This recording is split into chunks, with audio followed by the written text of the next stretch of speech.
ওম সাইরাম। আজ সচ্চরিত্রে পড়ব 23 নম্বর অধ্যায়। এই 23 নম্বর অধ্যায়ে একটা পাঠ তুলে আজকের আলোচ্য বিষয়, তা হলো গুরুভক্তির কঠিন পরীক্ষা। আমরা বাবা যে আমাদের গুরুদেব, তো সেই বাবা আমাদের কিন্তু প্রতিদিন পরীক্ষা করেন আমরা কতটা তাকে বিশ্বাস করি বা ভরসা করি বা তার আজ্ঞা কতটা পালন করি।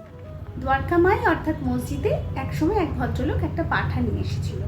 সেই পাঁঠাটা একেবারে মরমর অবস্থা, কিন্তু বাবা ভাবলেন যে এই পাঁঠাটা তো মরেই যাবে, তাহলে এই পাঁঠাটাকে বলি দেওয়া হবে। এই ভেবে তিনজন বাবার সামনে দাঁড়িয়েছিলেন, পীর মোহাম্মদ অর্থাৎ বড়ে বাবা, শ্যামা এবং কাকা সাহেব দীক্ষিত। এই তিনজনকে বাবা পরখ করার জন্য বাবা বললেন পাঁঠাটা বলি দেওয়া। পীর মোহাম্মদ অর্থাৎ বড়ে বাবাকে বাবা প্রথম বললেন যে পাঁঠাটা বলি দাও। উনি তো মুসলমান ছিলেন, কিন্তু বাবা যখন ওনাকে আজ্ঞা করলেন যে পাঁঠাটা বলি দাও, উনি বললেন যে পাঁঠা বলি দেওয়া ব্যর্থই হবে। তারপরে বাবা শ্যামাকে বললেন যে শ্যামা, এবার তাহলে তুমি পাঁঠাটা বলি দাও। শ্যামা কী করলেন, ছুরি একটা এনে বাবার সামনে রাখলেন। ছুরিটা রাধাকৃষ্ণ মায়ের কাছ থেকে এনেছিলেন। রাধাকৃষ্ণ মাই যখন জানতে পারলেন যে বাবা শ্যামাকে দিয়ে ওই পাঁঠাটা বলি দেওয়া হবে, তখন তাড়াতাড়ি রাধাকৃষ্ণ মাই ওই ছুরিটা নিয়ে চলে গেলেন। শ্যামা আবার ছুরি আনতে গেছে। শ্যামা আর অনেকক্ষণ দেরি দেখে বাবা আর শ্যামার জন্য অপেক্ষা না করে সামনে কাকা সাহেব দীক্ষিত দাঁড়িয়েছিলেন। কাকা সাহেব দীক্ষিতকে বললেন, এবার তুমি বলি দাও।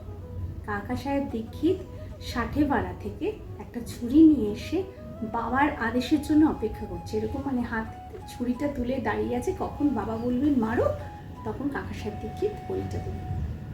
বাবা তখন বলছেন যে আরে তুমি সনাতন ব্রাহ্মণ হয়ে পাঁঠা বলে দিচ্ছ? তো কাকা সাহেব দীক্ষিত বলছেন যে আমরা তো এসব জানি না, আপনার আজ্ঞাই আমাদের জন্য যথেষ্ট।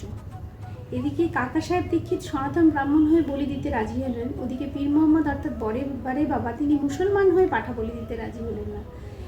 এখানে বাবা কি করলেন, তিনজনকে পরীক্ষা করছিলেন, বড়ে বাবা অর্থাৎ পীর মোহাম্মদ, শ্যামা এবং কাকা সাহেব দীক্ষিত। কে কোন শ্রেণীর ভক্ত? তাহলে এখানে প্রথম শ্রেণীর ভক্তকে, দ্বিতীয় শ্রেণীর ভক্তকে আর তৃতীয় শ্রেণীর ভক্তকে, এটা তোমরা কমেন্টে লিখবে। তোমাদের কাছে একটা প্রশ্ন রইল। ওম সাইরাম।